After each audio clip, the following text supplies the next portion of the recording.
agitation, upset, bizarreness, distraction, overwhelm, et cetera, et cetera. And so if we see human beings as being bundles of neurons, we intervene with drugs and electroshock. If we see human beings as being meaning-making organisms with powerful drives to live the way we want to live, we help them do that in various ways. We help them use their faculties, their thoughts, their feelings, their intentions, their reactions, their behavior to live more the way they want to live.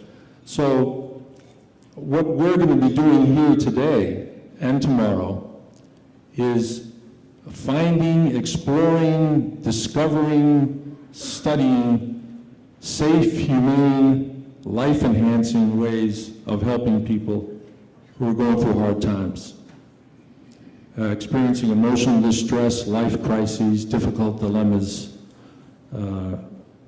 overwhelm, spiritual emergencies, if you will.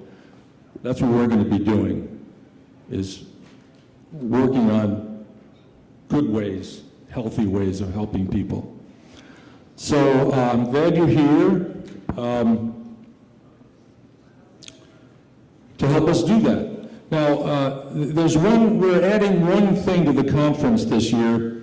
On Saturday afternoon, we're going to have a strategy session led by the Foundation for Excellence in Mental Health Care, our co-sponsors. And we're going to spend 3 hours working with each other on what are we going to do, deciding, coming to some agreement about what are we going to do in 2013 to make a difference, to increase the availability of and access to safe, humane, life-enhancing approaches to helping people who are going through hard times. So I hope all of you stay for Saturday afternoon and work with us on doing that. Now, I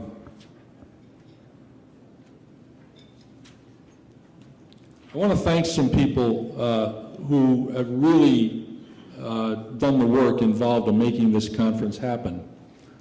As you all know, it takes quite a bit of work and effort. So, first of all, Michael Gilbert, our conference chairman. I think he's probably still out in the back. Michael, you here? Jeffrey Lacasse, who helped with the call for papers and evaluating the call for papers, all that work. He's not here. And then the members of the conference committee, Lloyd Ross, Adina Lambert, Jeannie Seitler, Bert Seitler. You want to all stand up if I call your name? Sue Parry, Dominic Riccio, Gina Nickel with the Foundation for Excellence in Mental Health Care, the whole Northeast group, our Northeast group that worked on publicity. Priscilla Rucci is our registrar, who's out in the back. Included in the Northeast group, Jeff Danko, Andrew Levine, Geraldine Lewis, Robert Slickland, and Anna Ferraz and Randy Seema, who both helped with publicity. So lots of people. And in fact, why don't we have two groups of people just stand? Would all the members of ISEPP stand? Are you here?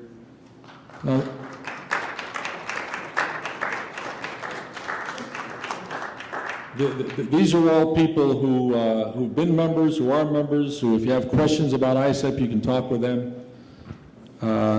They can give you information. And with all the first-time attenders, could we have all of the people who are here, who are attending their first ISEPP conference,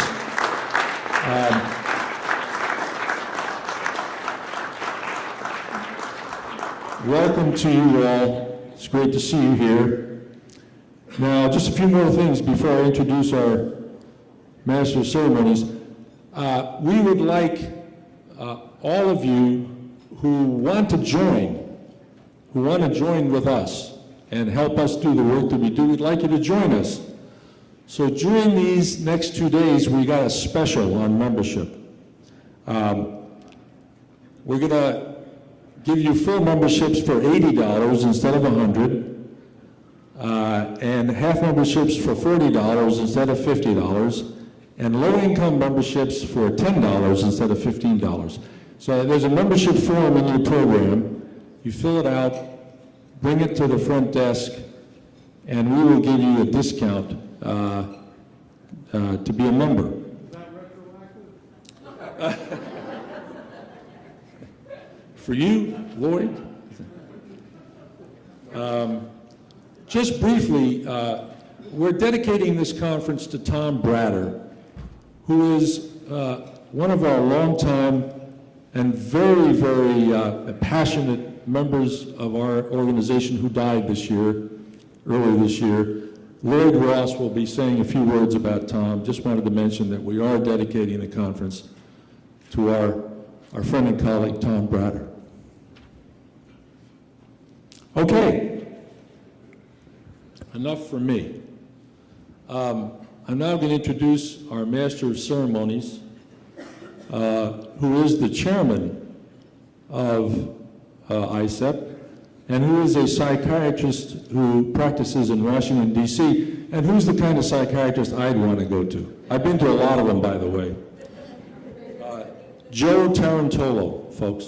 Joe Tarantolo.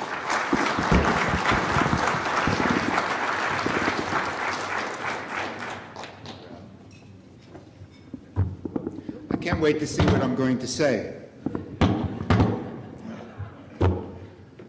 Take a deep breath.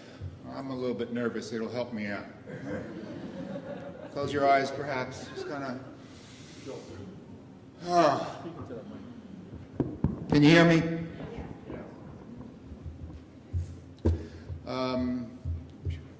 Should always give a warning, I think. Beware of experts. I want to go back to who's here. Medical doctors, raise your hand. Psychiatrists? Psychologists? Social workers? Democrats?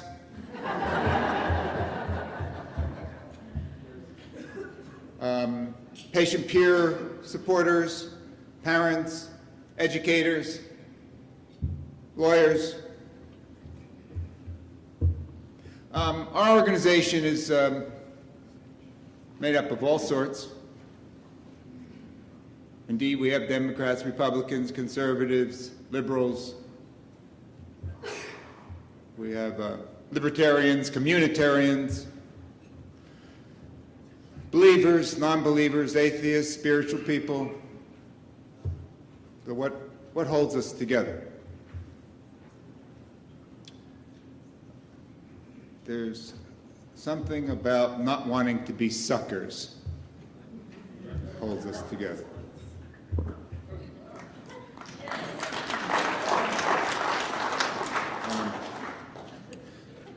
We're going to be choosing many of our leaders this Tuesday. President, senators, congressmen. The two presidential candidates will be spending $2 billion on their campaign. Chicken feed. Zyprexa alone brought in $5 billion just a few years ago for Eli Lilly. Pharmaceutical companies are spending probably close, we don't know for sure, close to $50 billion a year on marketing.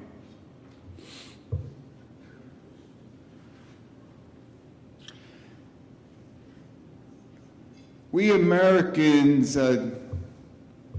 have a mistrust of government. Thomas Paine called government a necessary evil.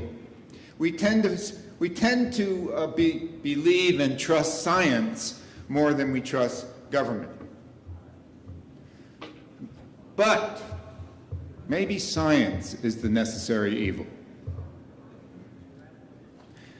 Because science and scientists are what seduce us into believing this, that, or the other thing.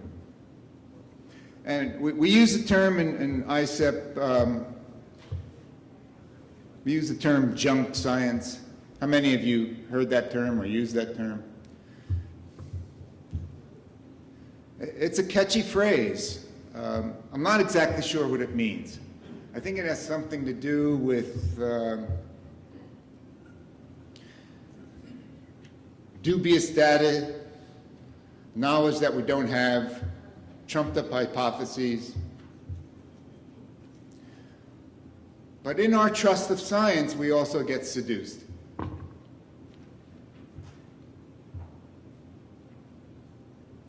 So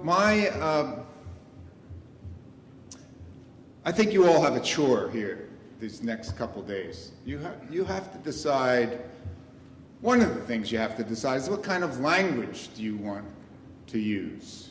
Do you want to use the language of science?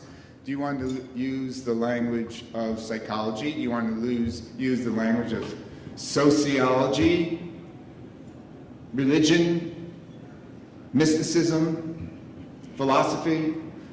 What kind of language do you want to use? There are limited ways of how we can converse with one another. And we're going to be hearing all kinds of language. We're going to hear epidemiological language and scientific language and neuroscience language. And we're going to be instructed how to get unstuck and how to get undepressed. Do you even want to use terms like depressed, anxiety, mental health? The people in our organization have quirks about language. If you see one of our board members and you say something like clinical depression, you might notice they get a strange look on their face and they excuse themselves and walk away. Because it doesn't mean very much, except that which the clinician gets paid for, I guess. A little later on this afternoon, I'll have a few words to say about Thomas Saz, who I think gave his last public appearance at our conference last year. He was a giant prophet, had a powerful impact on many of us here. I think for now that's enough. I want Lloyd to get up here, and Lloyd Ross is on a board. He was a good friend of Tom Bratter's, and he'll be introducing another potential giant, Grace Jackson. She's not a giant yet. I think that's all for now. Lloyd Ross